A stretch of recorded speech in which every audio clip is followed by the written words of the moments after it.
March 15, 1945. Outside Friedrichshafen, Germany. The acrid smoke of burning fuel still hung in the air like a funeral shroud.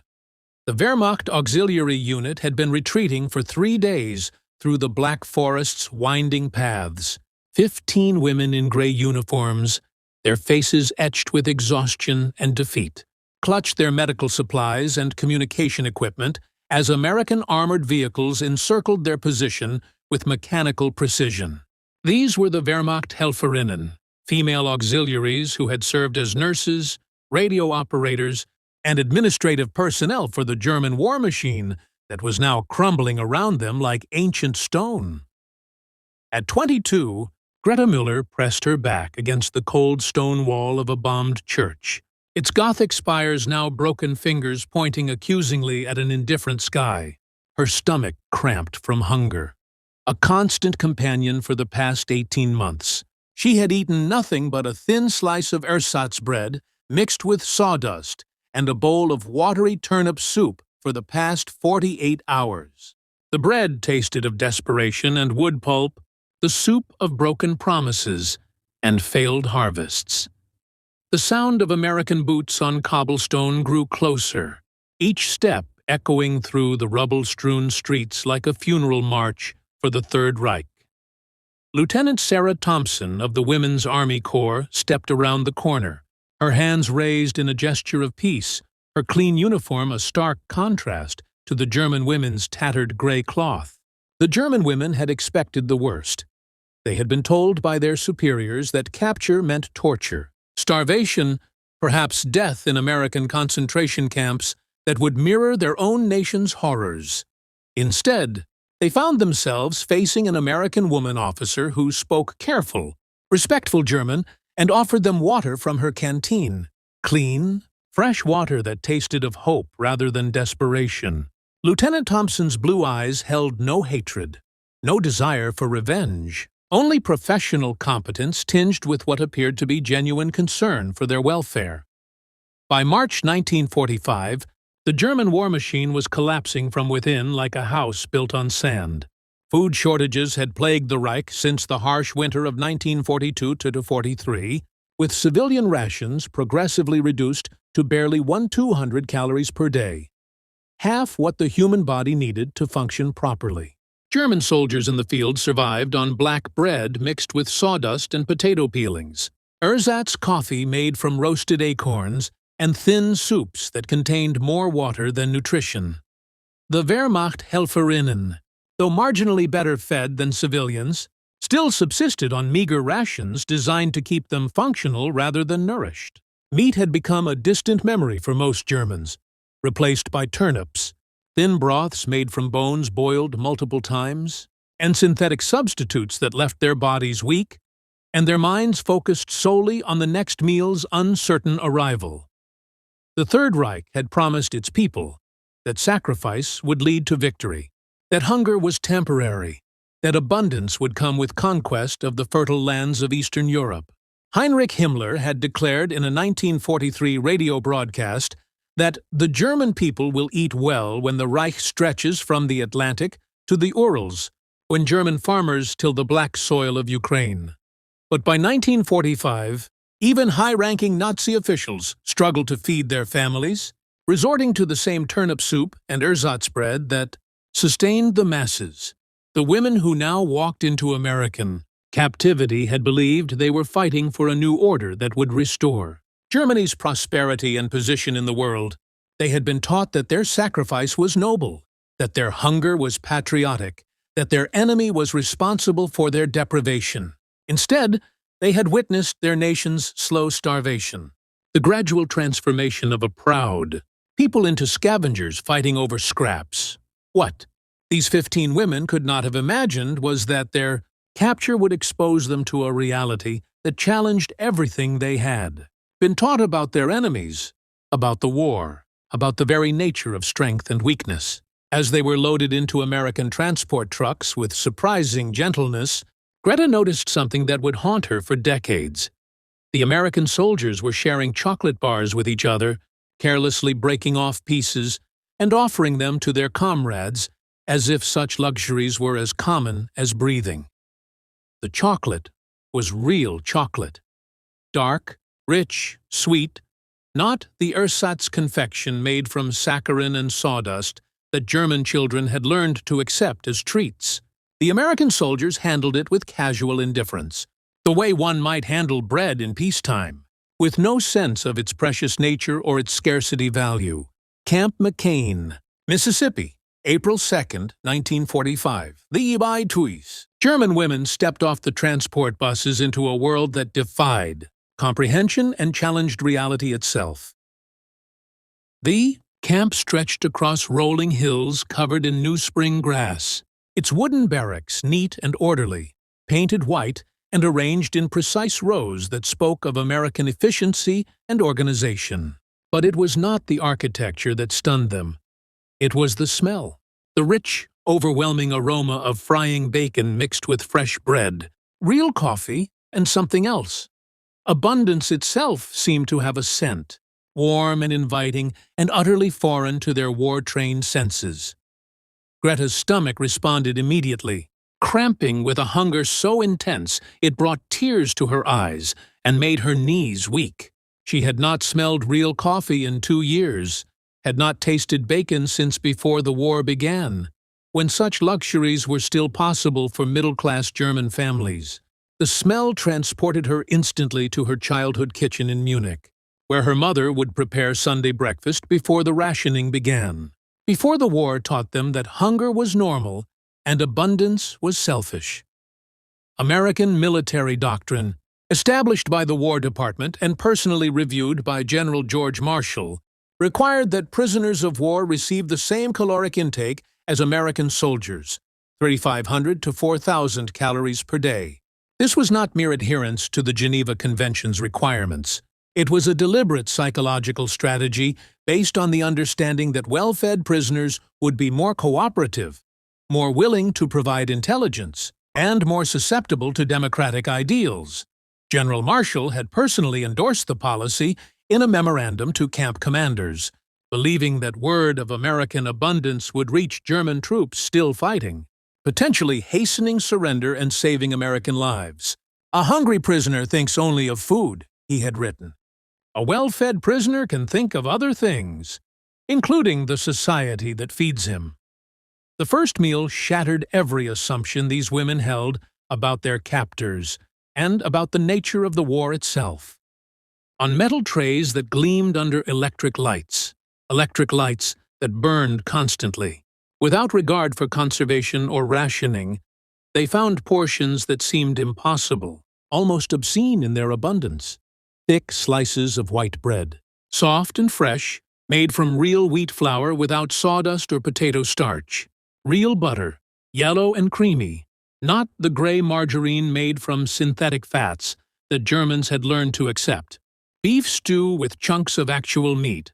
Red meat, tender and well-seasoned, more meat in one serving than many Germans saw in a month. Mashed potatoes made with real milk and butter, fluffy and rich. Green beans that were actually green, not the gray, overcooked vegetables that scarcity had made standard. And, most incredibly, fresh fruit. Oranges. Real oranges from California, their bright color almost painful to look at after years of gray ersatz food. Maria Weber, a 24-year-old radio operator from Munich, whose father had been a postal clerk and whose mother had taught school before the war, stared at her tray in disbelief. Later, she would write in her diary, "I held the orange in my hands for 10 minutes before I could bring myself to peel it. The smell was so strong, so real, that I began to cry." We had been told Americans were starving because of our submarine warfare, that their cities were dark and their people desperate. Yet here was fruit that we had not seen in Germany since 1941, when the last Spanish oranges reached our markets. The orange was perfect, bright, symmetrical, heavy with juice. Its skin peeled easily, releasing a burst of citrus fragrance that seemed to fill the entire mess hall.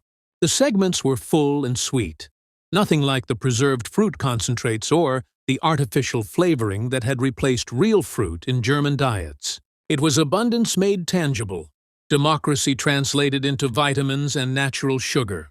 But it was not just the food itself that shocked them. It was the casualness with which the Americans treated such abundance. Guards threw away half-eaten sandwiches without a second thought. Prisoners left vegetables on their plates, discarding green beans or carrots as if they were worthless. Coffee flowed constantly from large percolators, available at any hour of the day or night, free to anyone who wanted it. The women watched in silent amazement as American soldiers discarded food that would have fed a German family for a week. They observed mess hall workers scraping plates full of uneaten food into garbage bins, treating waste as normal rather than sinful. The casual destruction of perfectly good food seemed almost criminal to minds trained by years of scarcity. The psychological impact was immediate and profound.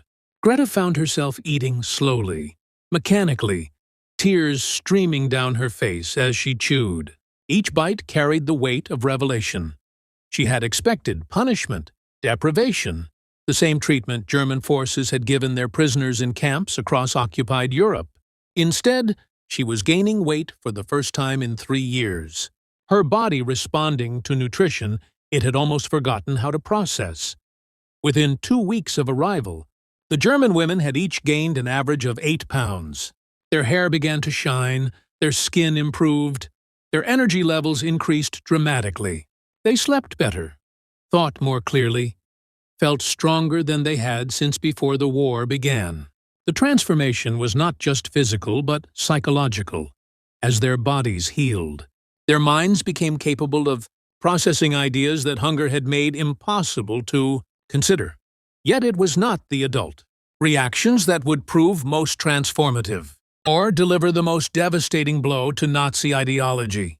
Camp McCain also housed families of German diplomatic personnel who had been interned at the start of the war, including children who had grown up in American captivity, surrounded by American abundance and American values.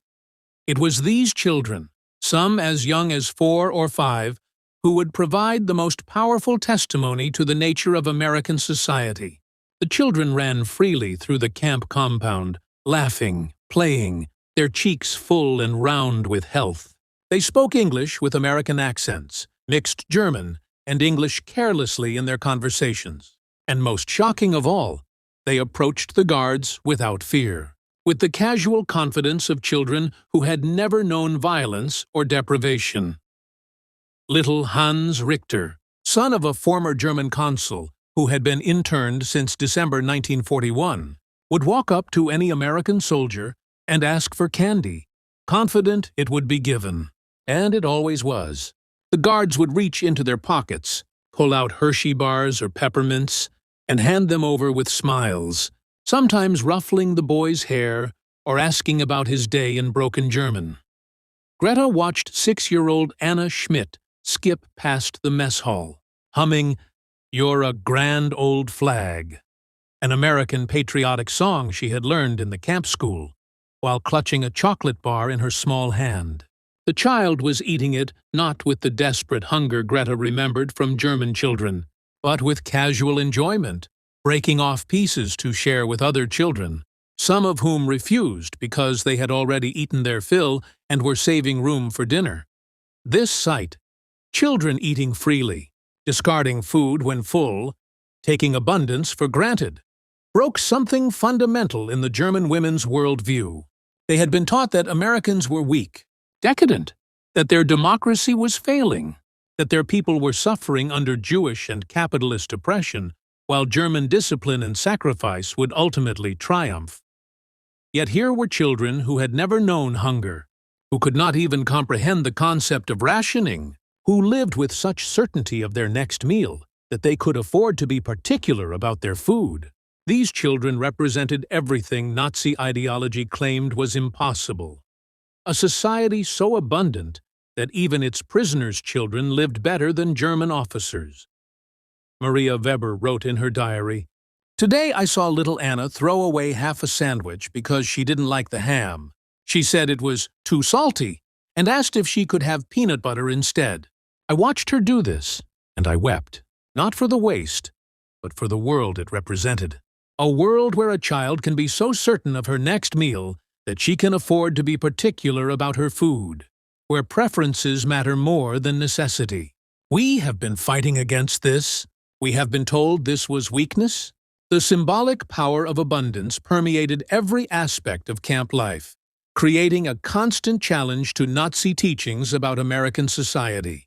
The camp canteen sold candy bars, cigarettes, and soft drinks to prisoners who could afford them with the small wages they earned from work details.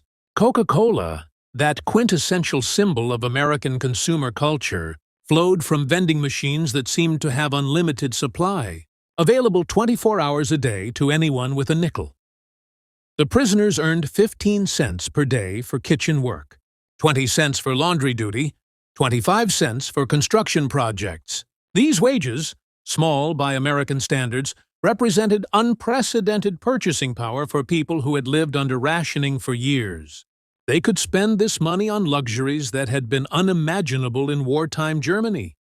Candy bars, chewing gum, soft drinks, cigarettes, and even small personal items like soap and toothbrushes. The Coca-Cola machine became a focal point of fascination and horror for the German women. They would stand before it for long minutes, watching American guards casually insert coins, select their drinks, and walk away sipping the dark, sweet liquid. Some guards would drink half a bottle and throw the rest away, the waste incomprehensible to minds trained by years of scarcity. But beyond the sugar and caffeine, Coca-Cola represented something deeper and more threatening to Nazi ideology, a system that could produce and distribute luxury items even during total war, that could treat flavor and pleasure as necessities rather than indulgences. Each bottle represented the industrial capacity of a nation that could simultaneously fight a global war on multiple fronts and maintain civilian abundance that exceeded German peacetime standards. The bottles themselves told a story of American industrial might. They were perfectly uniform, precisely manufactured, distributed through a system so efficient that even a prisoner of war camp in rural Mississippi could maintain constant supply. The carbonation was perfect, the taste consistent, the quality control absolute. It was mass production elevated to an art form, capitalism functioning with a precision that German central planning had never achieved.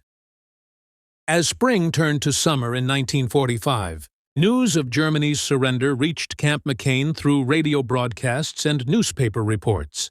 The war was over, Hitler was dead, the Third Reich had collapsed completely. But for the German women, a different kind of transformation was just beginning. They began to write letters home, describing their experiences in captivity to family members and friends in occupied Germany.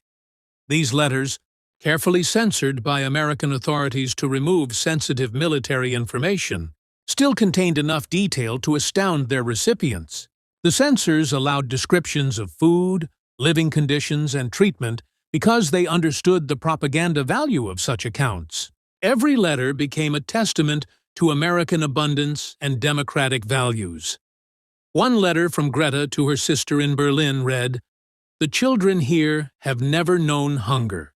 They play games about food, not about finding it, not about rationing it, but about preferring one kind over another.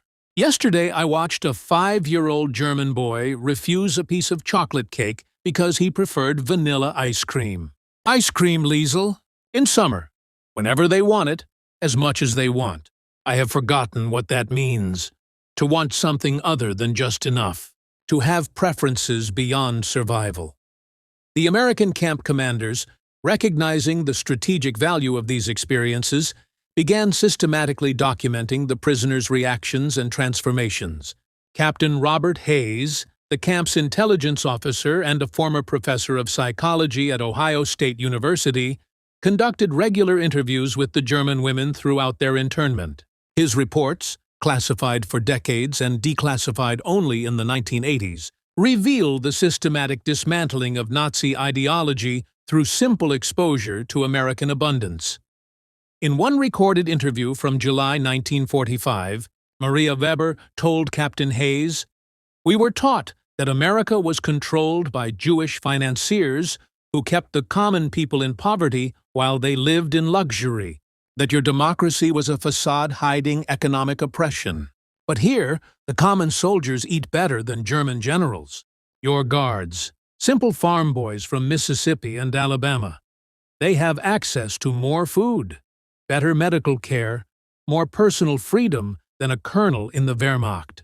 How can this be? How can the oppressed oppressors eat so well? How can the economically enslaved live with such abundance? The transformation was not merely about food or material conditions. The German women observed American democracy in action at the most basic level, seeing how it functioned in the daily interactions between guards and prisoners, officers and enlisted men, Americans and Germans. They watched guards take breaks when they chose, saw them disagree with officers without fear of punishment, witnessed American women in positions of authority giving orders to men who obeyed without question or resentment. The casual equality, the lack of rigid hierarchy, the absence of fear in daily interactions, all of this contradicted everything they had been taught about American weakness and decadence. Nazi ideology had portrayed democracy as chaos, American equality as the absence of order. Instead, they witnessed a society that functioned smoothly precisely because it trusted its members to act responsibly without constant coercion. By autumn 1945, as the leaves turned gold across the Mississippi countryside, the women had been given opportunities to work in camp kitchens, to assist with administrative duties, to interact more closely with their captors in roles that went beyond simple guard-prisoner relationships. What they discovered through these interactions was that the abundance they had witnessed was not performance, not propaganda designed to impress them, but simply normal American life, continuing even under wartime conditions. In the kitchen, Greta worked alongside Corporal Betty Martinez from San Antonio, Texas, a Mexican-American woman who treated her with casual kindness and professional respect. Betty would share stories of her family's ranch, describe the Sunday dinners they would have with 3 kinds of meat: beef, pork, and chicken, and 5 different vegetables, all fresh, all abundant, all taken for granted. She spoke of her younger brother's complaints about their mother's cooking, of how he would refuse to eat green beans and demand hamburgers instead, of how their mother would accommodate his preferences without anger or punishment. These casual conversations revealed a society where choice in food was not just possible but expected, where even children could express preferences, where variety was assumed rather than prayed for. Betty's stories painted a picture of American life that seemed almost fantastical to German ears.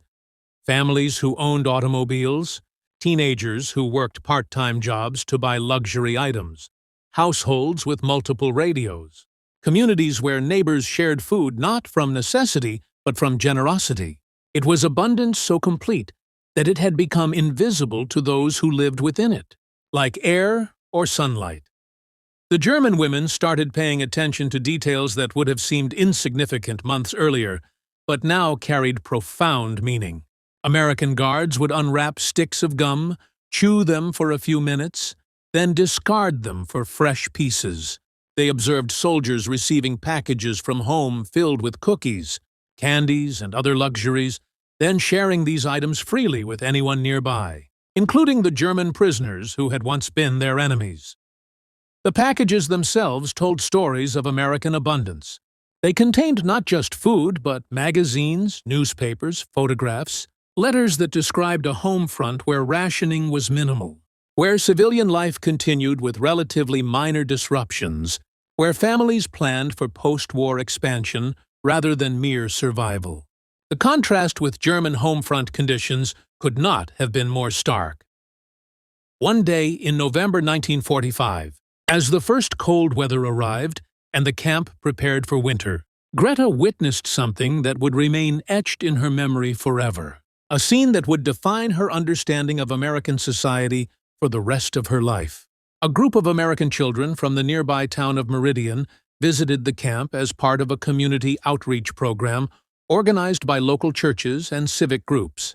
These children, ages 5 to 12, brought bags of Halloween candy to share with the German children in the camp. It was an act of generosity that transcended nationality, politics, and the recent war. American children giving freely to German children, former enemies embracing through the universal language of childhood and sweetness. She watched as 8-year-old Tommy Patterson from Meridian, dressed in his school clothes and carrying a pillowcase filled with candy, approached little Hans Richter and offered him chocolates and caramels without hesitation or adult prompting. Tommy had so much candy that he was giving it away to strangers, to enemy children, without a second thought. His parents watched approvingly, encouraging him to share, proud of his generosity, rather than concerned about waste. The American children spoke of Halloween as if it were normal for kids to go door to door and receive free candy from neighbors, as if communities regularly gave away sweets to children simply for the joy of it. They described costumes, decorations, parties, and traditions that revolved around abundance and celebration, rather than scarcity and sacrifice. This casual generosity, this assumption that there would always be enough to share, represented a worldview that German children could not even imagine. That night, Greta wrote in her diary, "I have seen the future, and it is terrifying, not because it is evil, but because it is good. These people have built a system that can afford to be generous, that treats generosity as normal rather than exceptional. They are not weak because they share. They share because they are strong. We have been fighting against Santa Claus, thinking he was the devil." As 1945 ended and 1946 began, plans were made for the repatriation of the German prisoners. The women would return to a defeated, occupied, starving Germany, where major cities lay in ruins, where the infrastructure of civilization had collapsed, where food remained scarce and hope seemed scarcer. The contrast between what they were leaving and what they were returning to became increasingly stark as departure approached. The American authorities, recognizing the potential impact these women could have on German reconstruction and democratization, provided them with care packages for their journey home. Each woman received canned goods, chocolate, coffee, cigarettes, and other items that were still luxuries in Europe. They were also given small American flags as souvenirs and addresses where they could write if they needed assistance during the difficult years ahead. Captain Hayes conducted final interviews with the women before their departure in March 1946. His questions focused on how their experiences had changed their understanding of America, democracy, and the possibilities for post-war cooperation. The responses revealed a complete transformation in worldview that went far beyond political allegiance to touch the deepest questions of human organization and social possibility. Maria Weber told him, "I came here expecting to find weakness, decadence, a people soft from luxury and unable to fight effectively. Instead, I found a people so confident in their abundance that they could afford to be generous to their enemies. This is not weakness. This is the strength that comes from knowing you have enough. We Germans fought for Lebensraum, living space, because we believed in scarcity, because we thought the world was a zero-sum game where someone else's gain meant our loss. You Americans live in abundance because you believe in possibility, because you think the pie can be made larger rather than just divided differently." The impact of these experiences extended far beyond the individual women who lived them. Upon their return to Germany, they became inadvertent ambassadors for American values, carrying with them stories that would influence countless conversations in the difficult years of Reconstruction. In conversations with family and friends, in letters to former comrades, in casual encounters with neighbors, they shared their stories of American abundance and generosity. Their testimonies contributed to a gradual shift in German attitudes toward America during the occupation period. While official denazification programs worked to eliminate Nazi ideology through education, legal proceedings, and institutional reform, these women provided something equally powerful: first-hand witness to an alternative way of organizing society, proof that democracy could produce not just freedom, but prosperity. In the years that followed, as Germany rebuilt under American guidance and Marshall Plan assistance, the lessons learned in Camp McCain would influence thousands of small decisions that collectively shaped the new German democracy. Former Wehrmachthelferinnen who became teachers would emphasize cooperation over competition, abundance over scarcity, possibility over limitation. Those who became mothers would ensure their children never experienced the hunger they had known, creating families based on security rather than survival. Those who entered politics would advocate for policies that prioritized abundance over austerity, social market economy over central planning. The symbolic power of the Coca-Cola machine continued to resonate decades later, becoming a touchstone for understanding the difference between competing systems. In 1961, when the Berlin Wall was erected and the Cold War reached its peak, Maria Weber, by then a prominent social worker in Hamburg and mother of 3, would tell reporters that the difference between East and West could be understood by imagining 2 sides of a fence. On one side, children who could afford to be particular about their food, and on the other, children who were grateful for whatever they received. The story of the German women, POWs, and their reaction to American abundance reveals a profound truth about the nature of ideological transformation and the power of lived experience over propaganda. It was not speeches or education programs that changed their minds about democracy. It was the simple, overwhelming evidence of a system that worked so well it could afford to be generous to its enemies, so confident in its values that it could treat former opponents as future friends. In their tears at seeing children eat freely, these women were mourning not just their own deprivation, but the recognition that they had fought for a system that promised abundance through conquest, while opposing a system that achieved abundance through cooperation, innovation, and the multiplication of possibility rather than the division of scarcity. They had been told that American democracy was weakness, that American generosity was naivety, that American abundance was temporary illusion masking fundamental decay. Instead, they discovered that the greatest strength is the ability to share, that the most sophisticated propaganda is simply living well, and that the most powerful weapon against tyranny is not force, but the confident generosity of people who know there will always be enough. In the end, it was not American arms that defeated Nazi ideology in the hearts of these women. It was American breakfast, served on clean plates with the casual assumption that there would be more tomorrow. The orange that Maria Weber held in her hands that first day, the chocolate bar that little Anna threw away because she preferred something else, the Coca-Cola bottle discarded half full. These were not symbols of waste, but of a society so abundant it could afford to take abundance for granted. They represented the victory of a philosophy that believed in expansion of possibility over expansion of territory, in the multiplication of joy over the division of scarcity, in the creation of wealth over the redistribution of poverty. As the last transport left Camp McCain in March 1946, carrying the German women back to their devastated homeland, they carried with them more than care packages and souvenirs. They carried the memory of children who had never known hunger, of guards who shared their coffee, of a democracy so confident in its values that it could afford to treat its enemies as future friends. The greatest truth revealed in their tears was this: that freedom is not just the absence of oppression, but the presence of such abundance that generosity becomes not a sacrifice, but a joy.